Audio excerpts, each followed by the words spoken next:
अब हम आते हैं धुंधकारी के पास। वहां पर गोकर्ण ने माता पिता का और अपने धुंधकारी भाई का भी गया श्राद्ध तक कर दिए। और जहाँ गया श्राद्ध करके जब अपने घर लौटे, घर लौटने के बाद यहाँ पर रात के समय में किसी के रोने की आवाज आ रही थी। कोई चीख चीख कर रो रहा था। जैसे रात में अचानक कोई कुत्ता वगैरह रोता है ना, वैसे कोई अचानक रो रहा था। अब गोकर्ण को हुआ कि कौन है, क्या है, पूछते हैं, देखते हैं। जब गए, कौन हो तुम, क्यों रो रहे हो?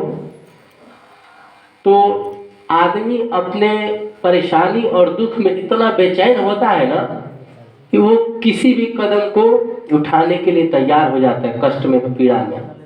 अब वो धुंधकारी ने कहा कि मैं तेरा ही भाई धुंधकारी हूं। बोले क्या चाहिए तुम्हें? तुम अभी तक प्रेत योनि में ही भटक रहे हो। बोला कि हाँ, तो मैंने तो तुम्हारा श्राद्ध कर्म भी संपन्न कर दिया, यहाँ तक कि गया श्राद्ध कर दिया तुम्हारे लिए। अब भी तुम प्रेत योनि में भटक रहे हो। क्योंकि गयासुर और भगवान विष्णु का वचन है कि जिसका भी गया श्राद्ध हो जाता है उसको मुक्ति मिल जाती है, और तुम्हें मुक्ति नहीं मिली अभी तक। उसने कहा कि नहीं, मुक्ति नहीं मिली, कुछ उपाय करो जिससे हमारा कल्याण हो। मैं प्यास से बेचैन हूं, मुझे न अन्न मिल रहा है न जल मिल रहा है। ऐसे कष्ट की स्थिति से हम कैसे उबर पाएंगे, बताओ मेरे भाई। उसने कहा कि अब तो हमारे नजर में कोई उपाय भी नहीं सूझ रहा है। जो सबसे बड़ा उपाय है गया श्राद्ध करना, वो हमने कर दिया। अच्छा ठीक है, जब तुम रो रहे हो, तुम मेरे भाई हो, तो भाई दुष्ट हो चाहे कसाई हो, उसके तारने का परिवार के नाते हमारा फर्ज है, कर्तव्य है। इसलिए मैं अगले दिन सूर्य भगवान से पूछ लूंगा कि अब क्या करना चाहिए। सुबह सूर्योदय हुआ तो भगवान सूर्य को गोकर्ण रोक दिए। बोले कि हे भगवान, तनिक रुक जाइए। सूर्य बोले कि ऐसी क्या समस्या तुम्हारे पास आ गई कि तुम मुझे रोक रहे हो? मैं रुक जाऊंगा तो पता है सृष्टि में हलचल मच जाएगा। तो बोले कि बस बहुत जरूरी काम है, थोड़ा समय के लिए रुक जाइए। बोलो बोलो जल्दी बोलो। वो रुक गए थोड़े समय के लिए। सूर्य भगवान रुक गए, अपने घोड़ों को रोक दिए और पूछे गोकर्ण जी कि मेरे भाई धुंधकारी है, उसका गया श्राद्ध हमने कर दिया है, उसके बाद भी वो प्रेत योनि में ही भटक रहा है। अब क्या करना पड़ेगा? हे भगवान, आप ही उपाय बताइए, क्योंकि आप सूर्य नारायण साक्षात देवता है।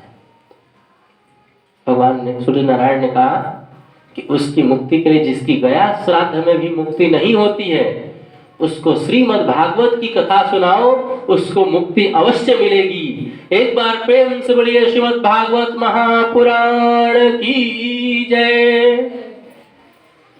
भागवत की इतनी बड़ी महिमा है कि जिसकी गया श्राद्ध से भी प्रेत योनि से मुक्ति नहीं मिलती, उसको श्रीमद् भागवत कथा सुन लेने मात्र से मुक्ति मिल जाती है।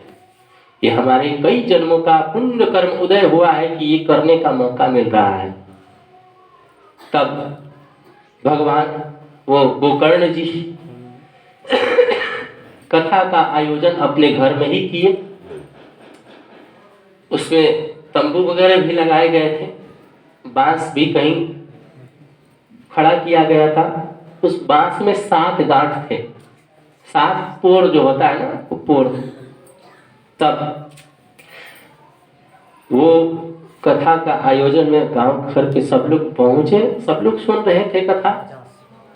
लेकिन जब कथा सुनाने लगे, गोकर्ण जी स्वयं सुनाने लगे, क्योंकि वो ब्रह्म ज्ञानी तो थे ही, बहुत बड़े विद्वान थे, स्वयं कथा सुनाने लगे। और कथा सुनाते सुनाते पहला दिन जब कथा समाप्त हुआ तो पहला पोर फट गया ऊपर से। दूसरा दिन जब कथा समाप्त हुआ तो दूसरा पोर टूटा। तीसरा दिन में तीसरा पोर, चौथा दिन में चौथा पोर, पांचवा दिन में पांचवा पोर, छठा दिन में छठा पोर, और 7वें दिन में जिस दिन भागवत कथा की समाप्ति हुई सातवां पोर फटा और उसमें से धुंधकारी निकला, सुंदर स्वरूप प्राप्त करके उसको प्रेत योनि से मुक्ति मिल गई। उसके लिए भगवान साक्षात विमान भेजे, विमान आया स्वर्ग से उसके लिए, और उसमें वो सवार होकर धुंधकारी चला गया, स्वर्ग में चला गया। ये श्रीमद् भागवत कथा की महिमा है। तो ये कथा श्रवण करने का तरीका भी होना चाहिए। आज तक कथा सुनने वालों में एक राजा परीक्षित के लिए विमान आया था और दूसरा धुंधकारी के लिए विमान आया, और किसी के लिए विमान नहीं आया। क्यों?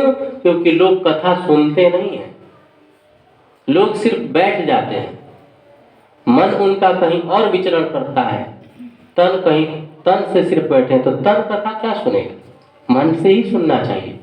इसलिए यदि गोकर्ण भगवान जिस तरह से कथा सुनाते थे, कथा तो बहुत सारे लोगों ने सुनाया, लेकिन जिस तरह से राजा परीक्षित कथा सुने और जिस तरह से धुंधकारी सुना, वो एक टक लगा करके अपने प्रेत योनि से मुक्ति के लिए, वो तो बेचैन था, एक टक लगाकर उसको कथा के अलावा कुछ सुनाई नहीं दे रहा था। इसीलिए उसके लिए भगवान ने विमान भेजा और उसे स्वर्गलोक की प्राप्ति हुई। और बाकी लोग जो कथा सुनने आते थे जाते थे, उनको कुछ नहीं मिला, बस कथा का फल मिला।